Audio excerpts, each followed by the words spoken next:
it's very interesting. Here we are in our culture, and it's become extremely a militaristic culture. And, you know, once again, the military is at the forefront of our popularity charts, which is, you know, understandable given the nature of what's going on. But it seems that the violence that spawns off of these things continues, and we're hearing in Israel today, and they're blowing people up all over the place.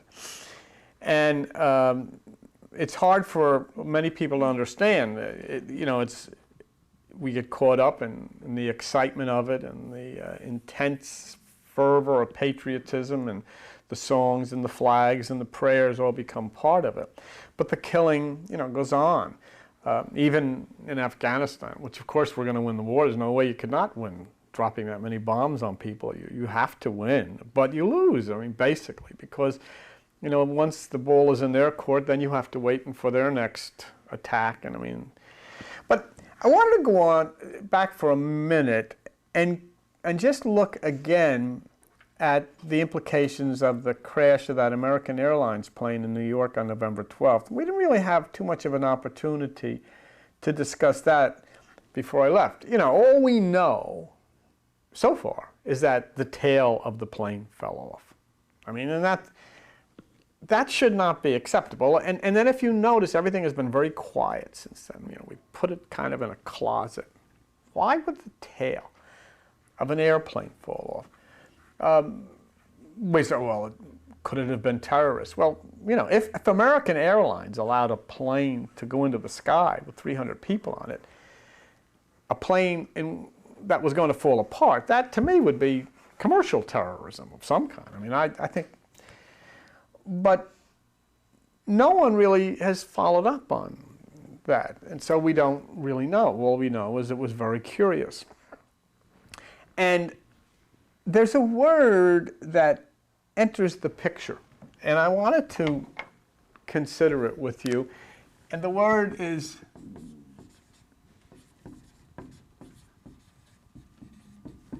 I hope I have it spelled right, and I think I do. Synchronicity. Synchronicity. And it's an interesting word because it tends to take explanations away from people and place the explanation for strange developments or coincidence directly to something else. Of course, the first thing that we would all think of is if there is something from a supreme or a higher form or something, we use the word God, you know, because it's part of the word good, so we made up the word God, but you know, whatever. Synchronicity becomes a very, very interesting thing, and it simply says when you have a number of coincidences that begin to build up, the outcome tends to have the mark of a greater authority.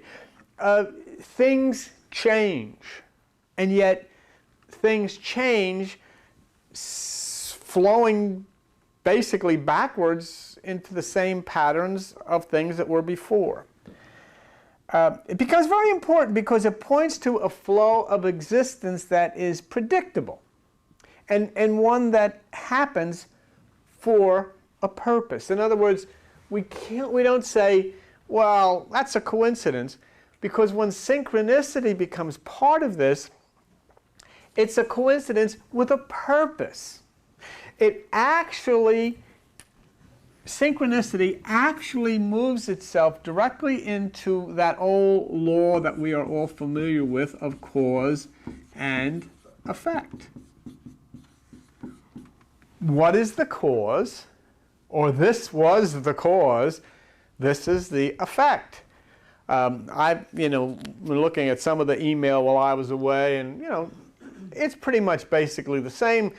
Some people are blaming the Muslims, some people are blaming the Jews, some people are blaming the Christians and blaming the Americans, and everybody's blaming somebody. But nonetheless, somewhere along the line, something happened that stimulated an outrage of a kind. So here you had some kind of a cause, which then caused a violent reaction, and that was the effect. Well, then the chain goes in motion. This violence then caused a violent reaction, and it's much like nuclear fission. This reaction then caused another reaction, and it goes on, and the chain goes on and on and on, and people start bombing each other and blowing each other up. And you have periods, like the center of a hurricane, you have periods of peace for elongated times where nothing happens at all. But the reaction that came as a result of this violence is just quiet until, you know, I mean, it was quite a long period of time in our culture when there was nothing basically going on. Monica Lewinsky was the big problem, and that was it. And then suddenly the Twin Towers collapsed in this attack. But that attack was a reaction to something that had happened back further down the chain. And that's basically, you know, how these things occur. Now, when you come and then say synchronicity has a part in this, that changes everything, because if synchronicity has a part in it, then it's really not the violence inherent in the minds of people, but some kind of strange natural phenomena that makes this happen. It's like when Hollywood takes an old movie. I know there was an old movie with, I remember, some of you may not remember some of these movie actors that I do, but there was an old movie that I liked a lot. It was called The Postman Always Rings Twice. And it starred a guy named John Garfield, who was a really great actor of those days. He would be a heartthrob if he lived today.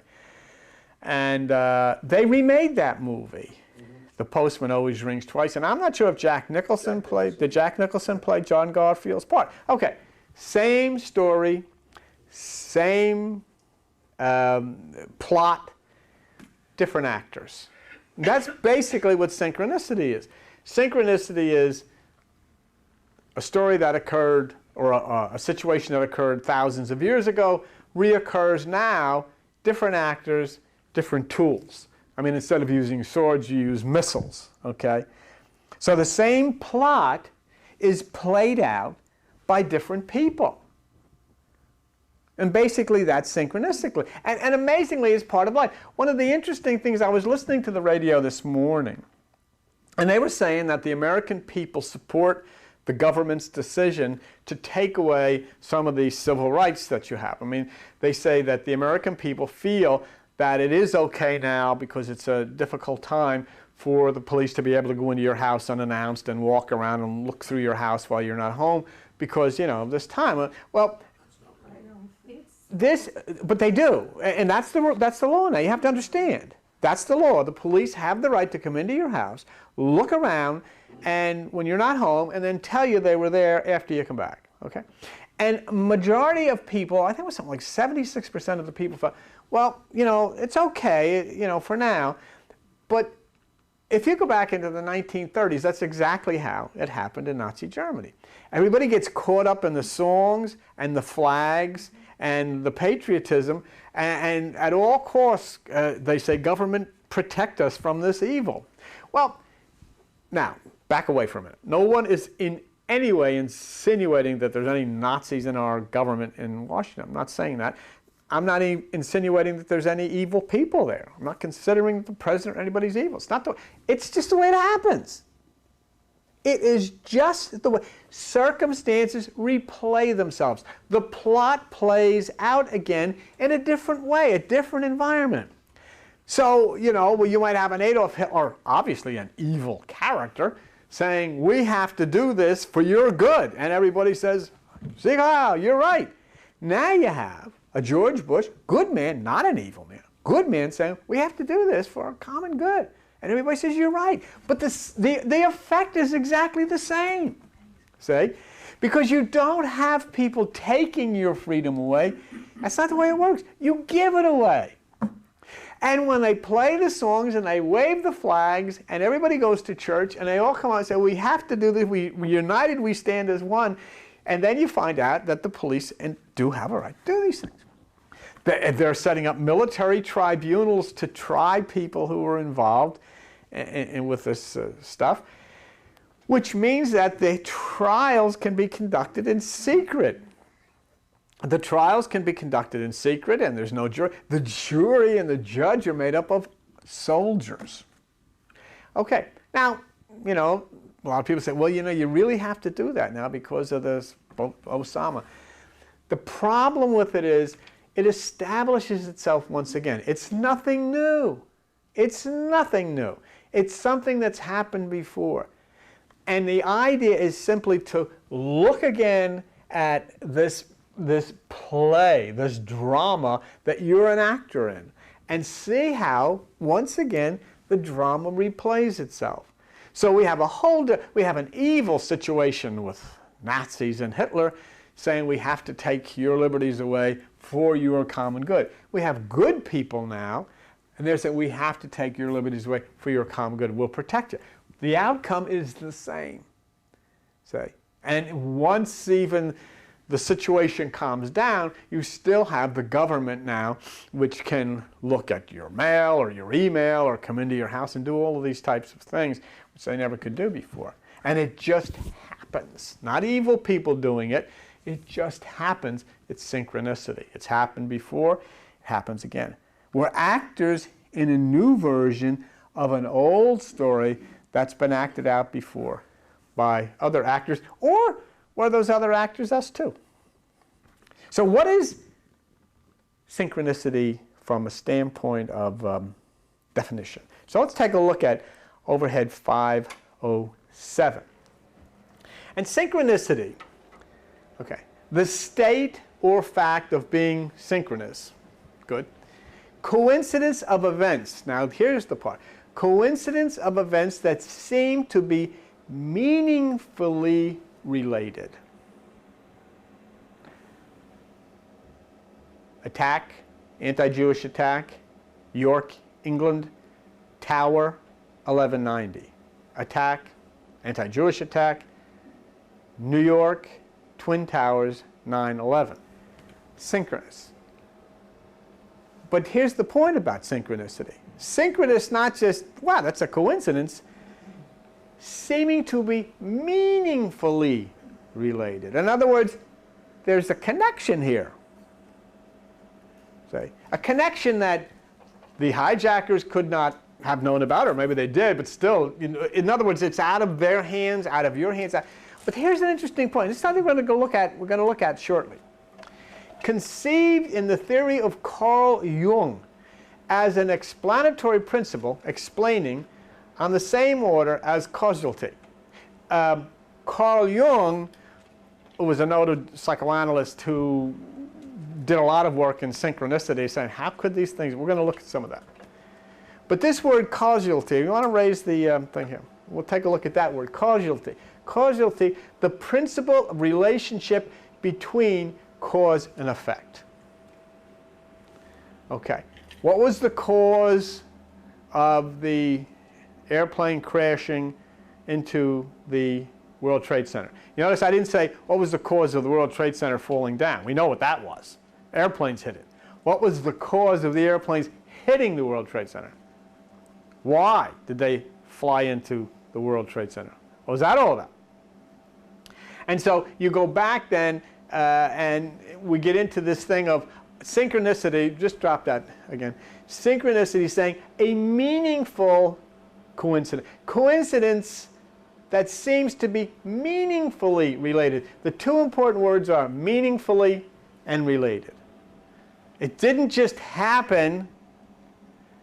It happened for a purpose, which then takes it way out of the privy of George Bush or Osama and puts it into the privy of what we refer to as God. A structure of intelligence that we can't see, we can't feel, and yet is evidently orchestrating something that we are acting out or experiencing. For what purpose? But having a meaning. say. But isn't this, without God, though, you don't need, we have enough cause and effect. No, wait, nobody can hear you. I'm sorry. Go ahead. We have cause and effect, and we don't need a God. Okay, I'm not quite following you, Albert, but explain. Can you explain that? What happened is that an airplane came, Right. the effect was blam, and we know who did it, Right. why. Right. So No, I understand that. Okay, let's go. Let's dig on that a little bit. We have the Twin Towers. We have the airplane. Bang, bang. The thing comes down, and we know, and there's no problem. We know basically that this was,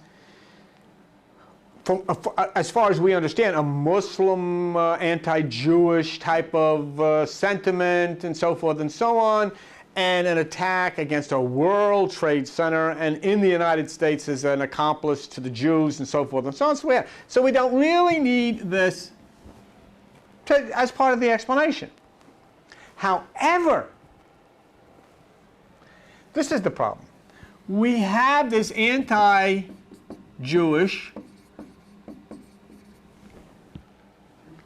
New York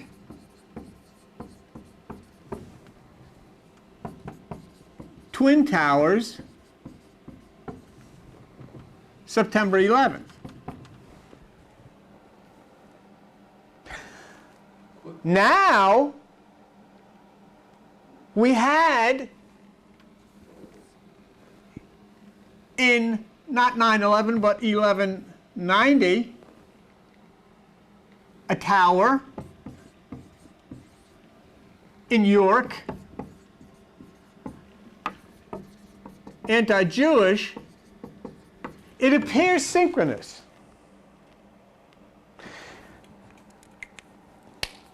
If the people that flew the plane were aware of this, maybe. If they weren't, then this. Unless it's simply a coincidence without any meaning. If it's a coincidence without any meaning, then it's not synchronicity. If the coincidence has a meaning, then it's synchronous, then this guy gets involved. Or this entity, or this energy, or whatever it may be. It's like Moses, who didn't exist. Don't tell, don't say. Moses, you're going to the mountaintop. God says, look at the promised land. You can't go in. And the next day he's dead. Martin Luther King, Ebenezer Baptist Church, I've been to the mountaintop. And I can't go in. I can't go in with you. Next day he's dead. Now, I hear all these people say, well, the reason Moses couldn't go into the mountaintop is because God said strike the... And I believed this at one time. God strike the stone. And water will come out. And the next time Moses, he hit it twice. So he screwed up. Or there's a whole bunch of people. You know, I saw a preacher on TV, well, Moses wasn't faithful to God. But here's the reason. I mean, you know, here's my explanation to you of the reason why Moses couldn't go into the promised land. Because nobody can go into the promised land. The promised land is something you can lead people towards. You can never get there. Because life is simply the quest. I'm looking for it. And as I'm looking for it, I'm starting to benefit by all of the things of existence. You can never get, because if you get there, then it's over. Well, that's the same thing as Buddha with the journey and destination. Yeah, basically, same as Buddha with the journey and destination. You know, I mean, it's like the Bhagwan once said, you know, the whole sense of life is the journey, the quest. Because if you get to God's house and you knock on the door and God answers, then what do you do? What else is there? Then you might as well be a puff of smoke and blow away. And so here you had then the situation with Moses and Martin Luther King, a very synchronous type of story. I mean, obviously, Martin Luther King could have, being a preacher, come out and, as a leader of people trying to take people, black people, out of bondage of discrimination into a promised land, would say, you know, I can't go in with you. Well, now what told him that, or what, you know, or did he know exactly what I was speaking of, that the promised land is something you strive for? But he had no way of knowing the next day he's going to get killed. And complete that story. So there's two stories. So that sets up a synchronous type of thing. There was a meaning. Now, this word God, I'm not even comfortable with that. But I mean, it's something above and beyond, or a power above and beyond. Now, for instance, what was the idea of Moses? The idea of bringing to the promise. What was the promised land? You know what the promised land was? The promised land is the land flowing with milk and honey. Do you know what milk and honey is? A sugary, milky substance, which is galactose, which is what powers the brain. The land flowing with milk and honey is the land flowing with galactose, which is your brain. It is a renewed mind. That's what the land flowing with milk and honey is. We went through that how many years ago? Many, many years ago. We could go back and start, you know, I always think, we could go back and start all over again, because everybody forgot what we were talking about anyhow. I got millions of these. That's why Jimmy Durante said, I got a million of them. We got all of this stuff. We could start from scratch, and everybody said, gee, did you hear what he said? It's all new. We've been doing, that's synchronous. We've been doing it all over again. Nothing new under the sun. But if you remember, we did that about the land flowing with milk and honey, because what powers your brain, what feeds your brain, is called galactose, which is a sugary, milky substance. And that's the land flowing with milk and sugar. So, and you know, you raise a very interesting question, because we always have to be cognizant of several things here. One, it could just be a coincidence. I mean, those things do happen. Two, it could have been the people that perpetrated the attack who were aware of these other things happen and decided to do this as a way of acting out the history of Jewish destruction and so forth and so on. That's possible. Coincidence, intent on the part of the attackers, or number three, and we come to this part, synchronicity. If it's synchronicity, then it has a meaningful relationship. The attack on the Twin Towers and the attack on the tower in York have a meaningful relationship. If that's the case. As Martin Luther King saying, I've been to the promised land, Moses been to the promised land. If those two things had a meaningful relationship. What struck me is so many religious people in this country, I think we're the only one. I don't think anybody, I've never heard that comment connecting Martin Luther King and Moses and the Promised Land story, but here. We'll look at Carl Jung's thoughts later, but this is very interesting, and I'm glad you raised that, because do that more, because sometimes we just, in talking about these things, we fly over them. And Albert raised a really excellent question. I mean, we know doggone well a plane flew into the building. We knew the thought patterns of these people, so we really don't need anything here. I mean, it's as plain as can be. Why? It's continuing violence. The synchronous part, though, is if you can attach it to something that happened thousands of years ago, or hundreds of years ago. In this particular case, about 900 years ago, 1,000 years ago. Then you get this rascal here we call God. And I say rascal because nobody knows what this is. You turn on the television, sometimes you see these guys, God loves his church, God, what are they talking about? Nobody knows. Really, nobody knows. Everything, and I would be the first one to say it, and I don't think the last one, everything that religious groups have taught, Jewish, Christian, Muslim, whatever, are not true. None of it. And yet, people live and die by it. Do you honestly think if their explanation of God was true, then the world, the planet Earth would have been the nightmare it is? I mean, if it's not a missile gets you, cancer does. I mean, is that the way it's supposed to be? Of course not. Because we have inundated ourselves with superstitious teachings that come from a period in Europe known as the Dark Ages. The Middle Ages, the Dark Ages. And they laid the foundation for the teachings that people give from pulpits today. And that's why there's all of the screaming and fighting and killing and hating and so forth and so on. I can't, if I was to go back and look at any religion and say, well, you know, what have they taught that's right? I couldn't tell you one thing. Could you think of anything that's true? Albert, and I respect Albert very much, and he's shaking his head, saying, what have they ever said that's true? You have to have faith. But the faith is predicated not on a relationship with God or a knowledge of God. It's that what you told me is correct. I have to have faith in you, what you told me. I mean, I'm born, and then I'm sent off to some school, and then I'm sent into the hands of some pastor somewhere. I have to have faith that he isn't lying. But you know what? He was lying.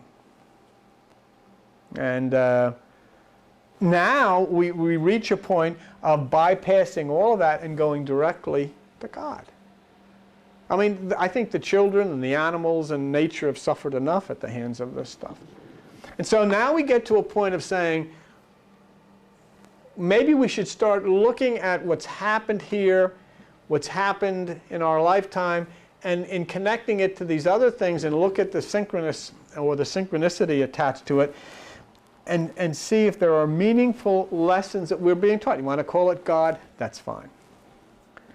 Coincidences or coincidence of events that seem to be meaningfully related. That's synchronicity. Coincidence of events that seem to be meaningfully related. Would you think it reasonable to say that the story says Moses went to the mountaintop, saw the promised land, and was dead the next day, and the fact that Martin Luther King said he went to the mountaintop, saw the promised land, was dead the next day? Would you think that's synchronous? I would. And if it's synchronous, then those two stories are meaningfully related. Why? Nobody asks. Okay. Anti-Jewish attack, New York, Twin Towers, 9/11. Anti-Jewish attack, York, Tower, 11/9. Would it be reasonable to say their two are synchronous, they're related?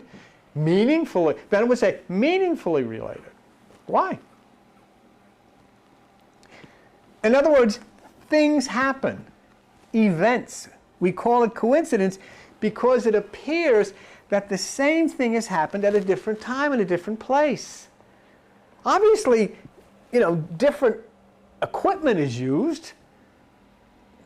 Somebody's riding a horse and attacking. The other guy's flying a 747 and attacking. It's the evolution. Yet the definition states that the events seem to be meaningfully related. In other words, there is a reason that these things happen.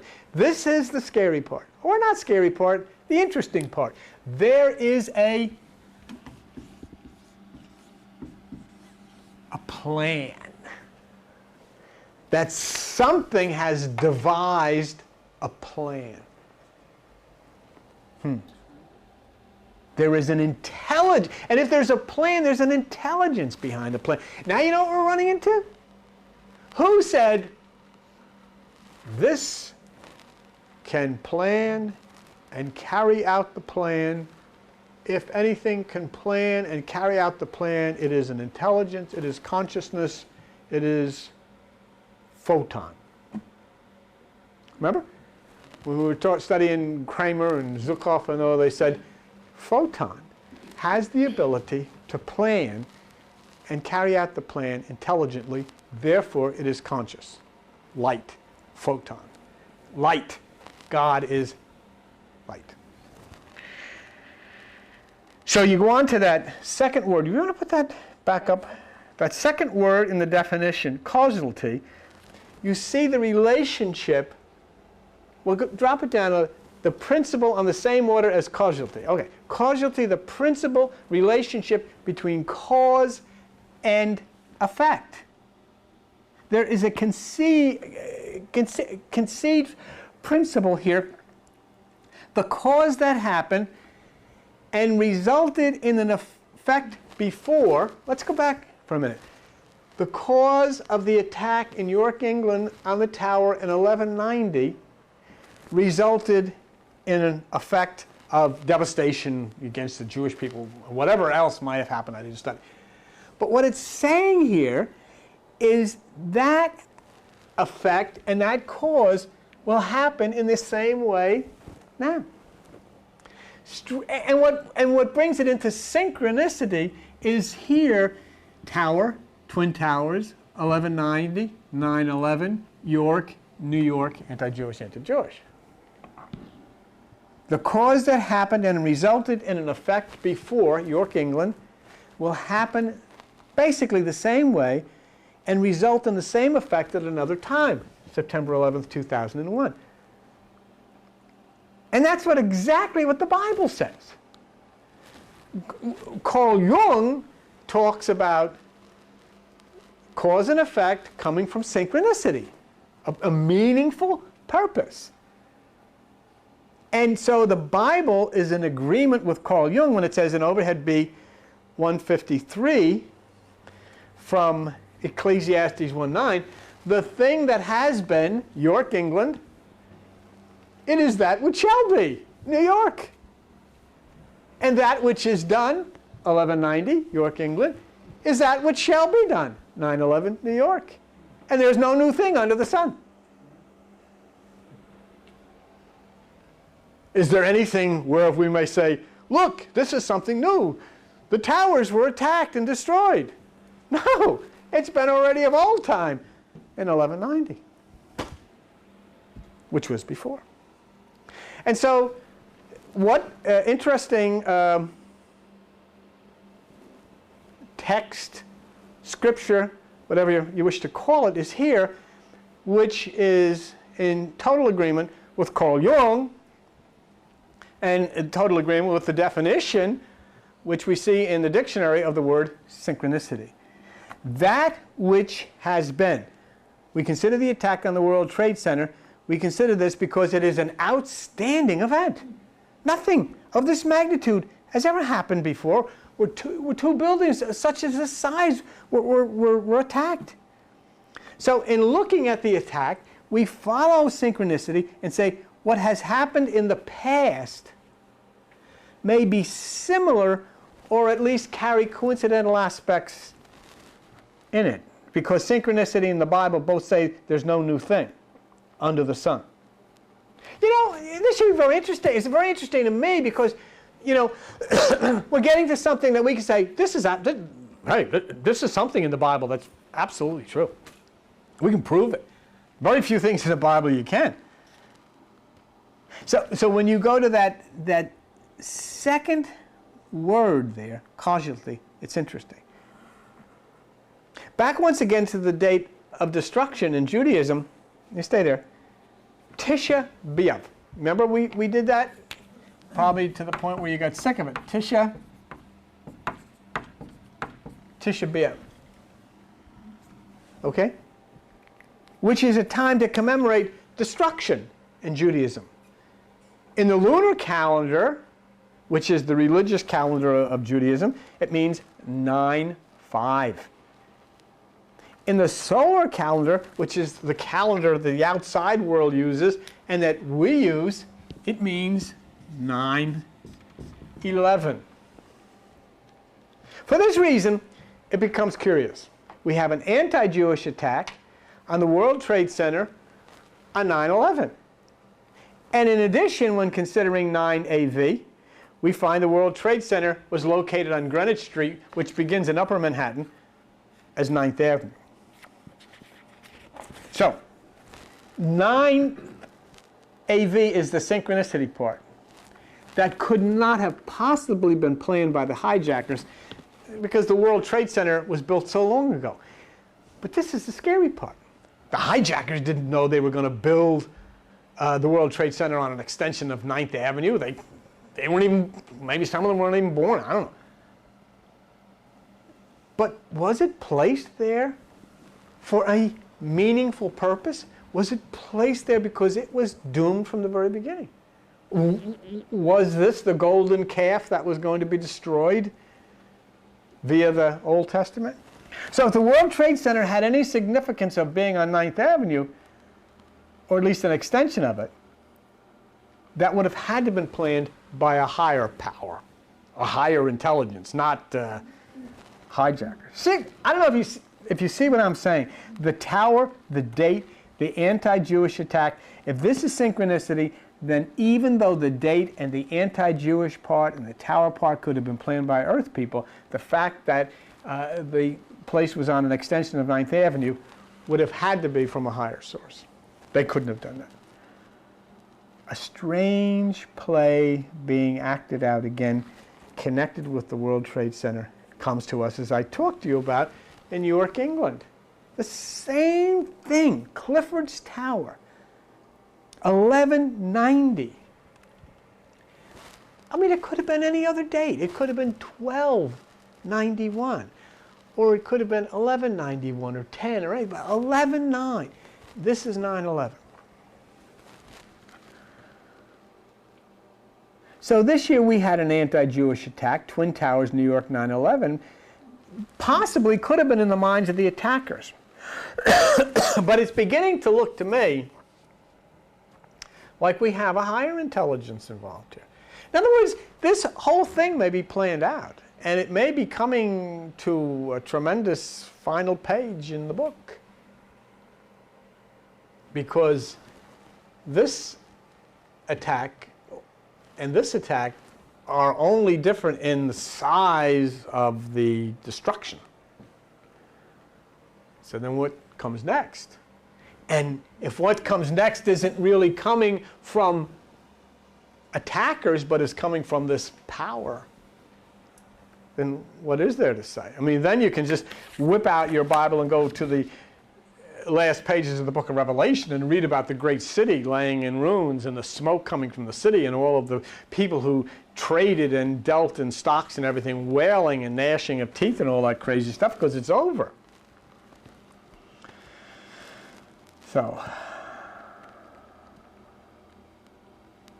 So you can't help if you follow this. See, go with me for a minute. 9/11, Jewish destruction.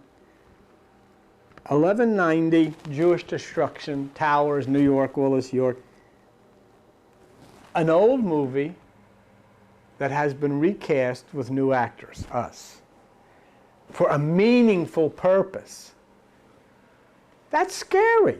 Not scary, it's scary. It opens up a whole involvement of something that you or I or President Bush or Osama or nobody else has any control over or can change at all. A meaningful purpose. It happened before, it happened again. What's next? So then if you follow this the way I'm following it, you cannot help but come to the conclusion that this plan is, for lack of a better word, God's. In other words, it would appear this may very well be the will of God. And if that's the case, forget about it. And so then you go on to this thing that happened next, and that was the flight of this airplane the tail fell off. Well, you're not going to find anything like that thousands of years ago because they didn't have any airplanes. How could synchronicity figure here? Because back in the Bible times, there was no airplanes. So then how could it possibly be synchronous? I had somebody write me, there is a little variation on the opinion as to the destruction of the first temple. Some theorize it was 586. Some say 587. I have some people say, well, there's a question here because there's a lot of A lot of historians have feel that the destruction was 586, not 587. But wonder if synchronicity is involved here, and the synchronicity is saying it was 587.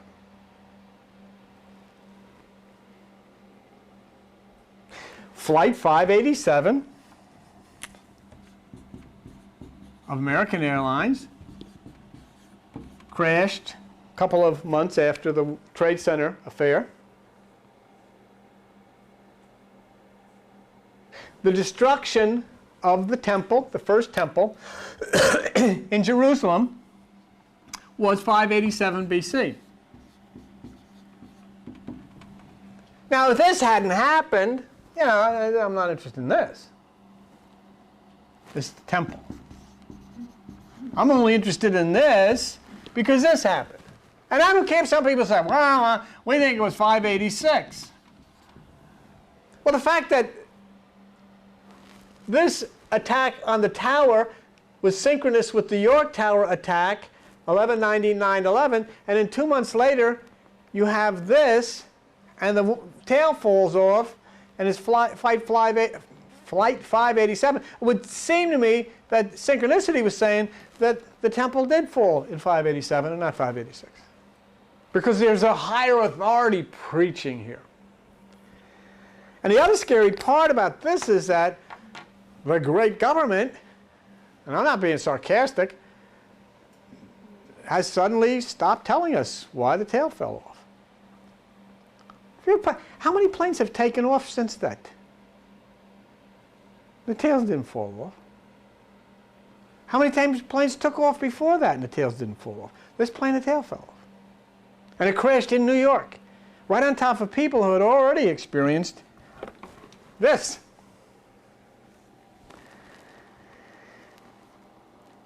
So the first temple destroyed 587. You know what is interesting to keep in the back of your head? When was the second temple destroyed? AD 70. How many would like to get on flight 70? Anywhere. I wouldn't. I wouldn't get on flight 2 anywhere. Yes? It's interesting that you said 2 because when you add up those numbers, 5, 8, and 7, it comes out 20, which is 2, and the 9, 11 reduces also to 2, and 2 is the number of secrets. Okay. Very good. And, you know, would you mind coming up here? Come up here, because it's not fair to you, because Albert gets on all the time because he's up front, and nobody heard what you said. Now, come on up and just turn around here so that, okay. There are so many things that are always related, and when you add up the numbers, it comes to 20, which reduces to 2, and the 11/9 and 9/11 also reduces to 2, and 2 in tarot or whatever is the number of secrets. Okay. And so if you keep delving, you're going to come up with the answers, and the number 7 is the number of completion. Mm-hmm. So somehow or another, the numbers always work. Very good. Thank you very much. Appreciate that. Good. Anybody else would like to add? Okay. Real quick. What time did I start? About 11:30. God, we started late. Yes, you did. Now, on 11/12/2001, I don't know what that number adds up to, but 11/12/2001, an American Airlines plane crashed in New York. Now, not concerning ourselves with the cause, let us just suffice it to say that the flight number was 587. All right? And what we just heard was interesting, reducing to 2 and so forth, and the number of secrets, and then the number of completion, which is the second destruction of the temple. 587, a flight crashed into New York City 2 months after the terrorist attack. So we're getting into synchronicity here, an involvement of a higher power, okay? All right. And we find that this Tisha B'Av 9/11 is the date of destruction in Israel, which was developed to commemorate the destruction of the first temple, which was 587. So there's curious. The second part of the event, which is curious from the standpoint of synchronicity, is that the plane that crashed was scheduled to fly to Santo Domingo. Did you know that? Santo Domingo is located on a river that has a strange name. The name of that river is Osama.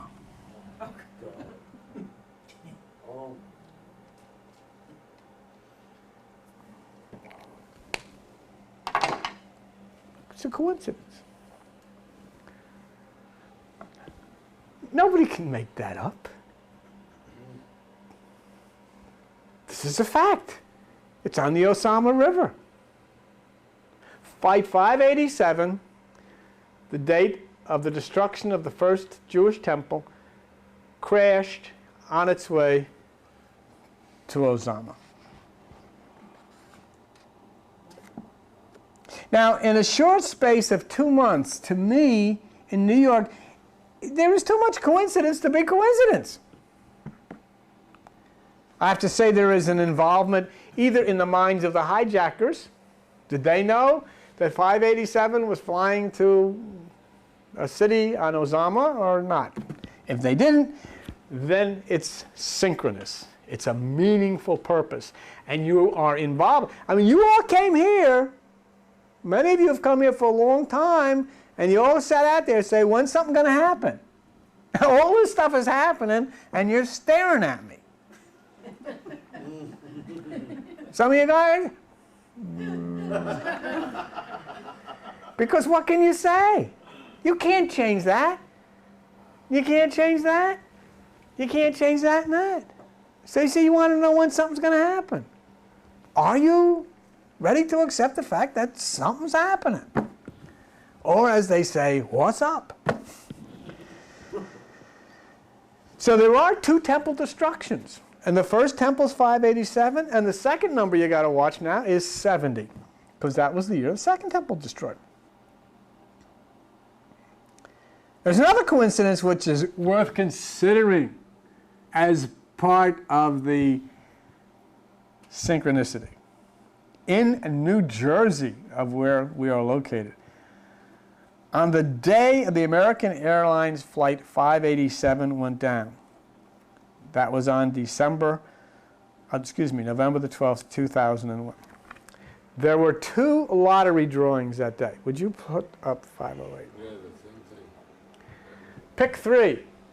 November 12th, 2001, the number 587. Okay? Now they changed it and they went to a midday pick.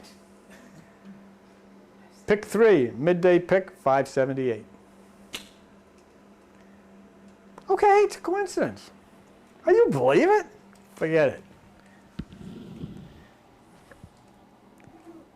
2 lottery drawings that day, the flight 587 crashed.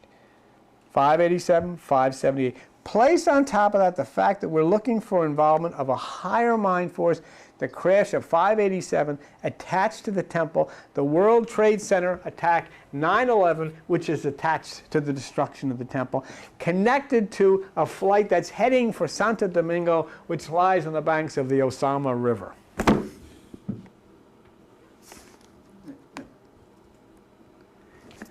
I think the big guy's involved here. So what is it saying to you? There's a message coming to all of you. To all of us. That something is up. Something really amazingly exciting and interesting is here. And in not too long a time we'll be focusing, a little bit on the real aspects of this and the connection of meditation. Try to move away from the abilities or lack thereof of earthbound hijackers and look at the non-earthbound invisible entities of photon intelligent light beings, those hovering in this room, sitting right next to you right now, whispering in a non-audible way through light into your head saying, are you paying attention to this? Does this make sense? You starting to get the feeling? Billy, then you're saying that this brings in the money changer aspect of it. The money- Not necessarily this. No, I don't. It's a point that you raised, and Jones raised the question, does this bring in the money changer aspect of it? I don't, I wouldn't be able to say that one way or the other. A pick 3 or whatever in the lottery. I think what more than that brings in all right, just a minute here, we got the balcony's getting upset. All right. Oh, all right, get up here. Come on, you can't sit in the back and say that. But no, before you start, just come up around here. I'll make your call. What I do think, however, brings the money changers part of it, and I just think this. I mean, I'm just thinking this. What I do think is possible are the gold bars, the billions of dollars of gold bars they brought out of the basement of the World Trade Center, which definitely could have connection to the golden calf. Yes, ma'am. Once again, these numbers are talking to you because 5 is the number of money, 8 as is above is below, and then 7 completion. So here you're talking about money, and you're talking about what's going on in the world, what we are doing and how we are doing it, and if we don't straighten up. And this is a very, very big message. Okay. Far greater than... Well, you work on that and delve into it. Very good. No, you delve into No, but you see, everybody has a skill here, and she obviously is studying this, and I'm not a student of that.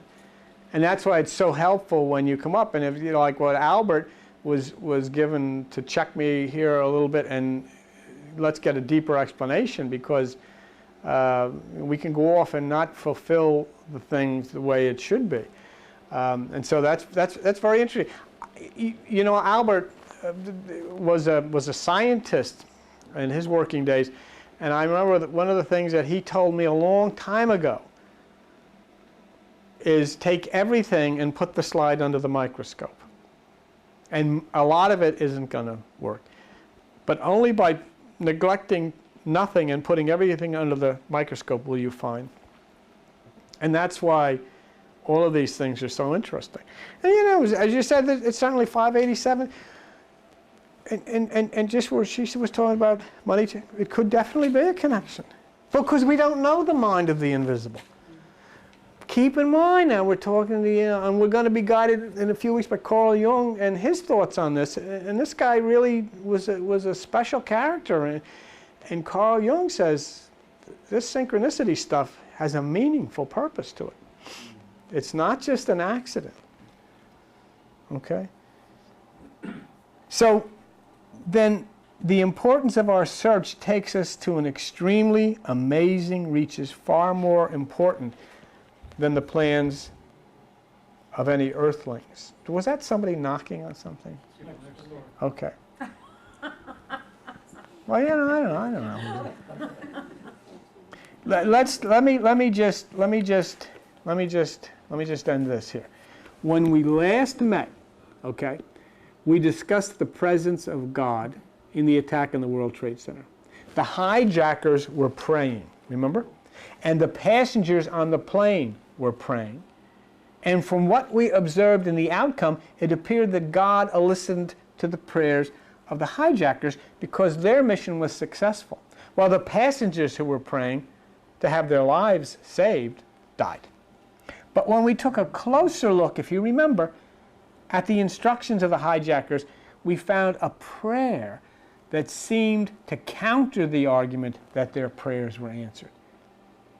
And we're going to take a look at that. We're going to take a look at the nature of God, prayer, and all of this business as we go along, and then reintroduce you to Carl Jung and some of his thoughts, because I think we have enough here to say to us, let's stop looking at President Bush and stop looking at Osama and stop looking at Israel and all of this, and start looking upward at this plan this play that's being acted out by all of us, and which we are about to really experience big time.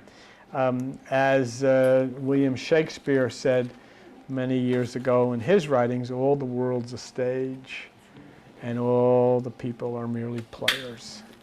And the drama is the same show. And so the old movie has been recast with a new cast of characters.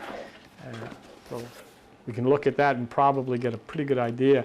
And then on top of that, the great input we've had this morning on the value of number. And you know, sometimes you see a person come up and say, well, this number means this, and this number means that, and that number means this. And a lot of times you don't take that in any way seriously. You say, oh, yeah. There was a person who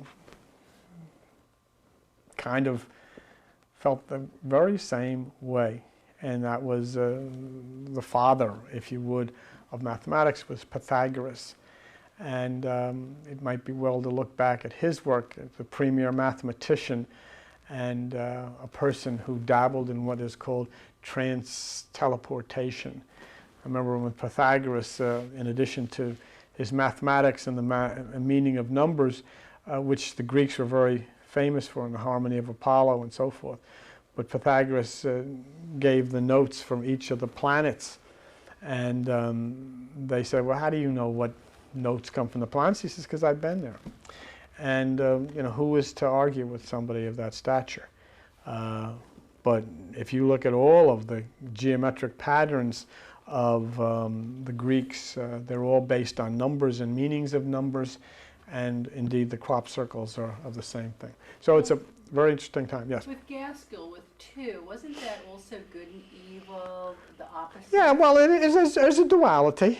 There's a duality. Numbers can have various meanings, and of course, you know, you take these things here, and you bring them into the structure of where you live, and you apply them.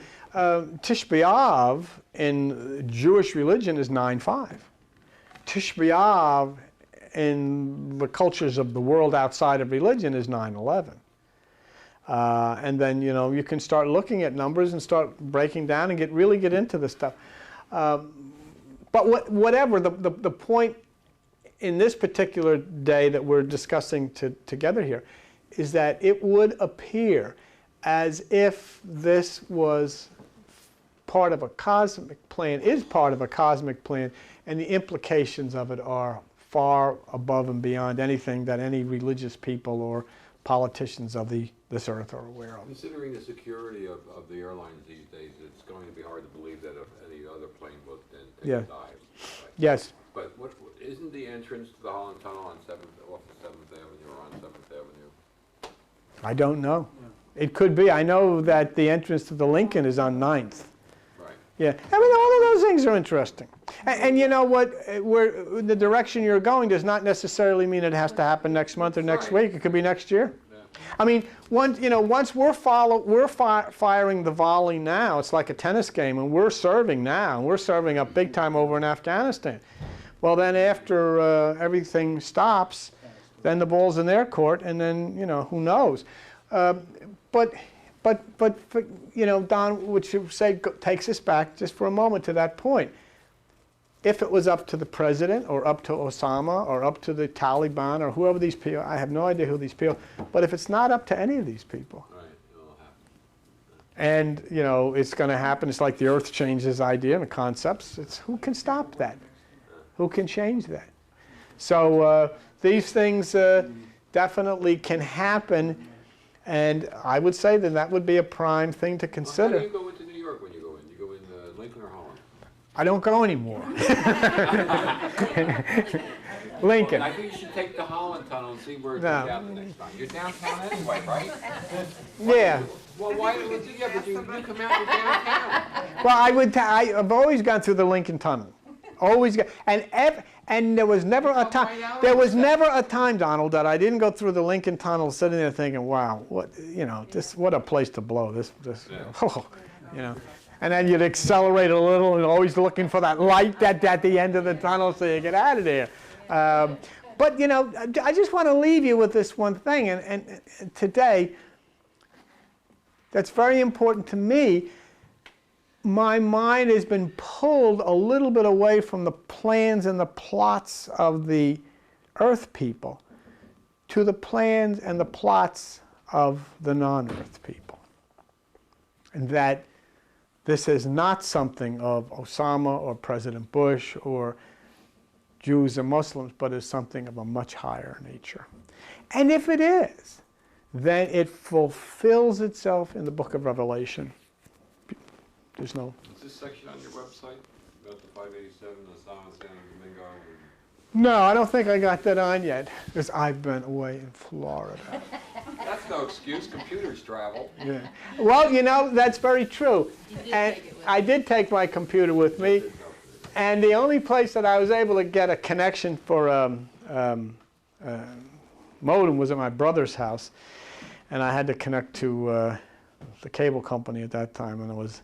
He says, "Oh, don't worry about it." I said, "It's an 8, you know, don't worry." Right. He said, "I don't care if it's an 800 number. Don't worry about it. Whatever you need to do." So, but I tied up his phone for about an hour and a half. You know, that message is coming in. It takes my time.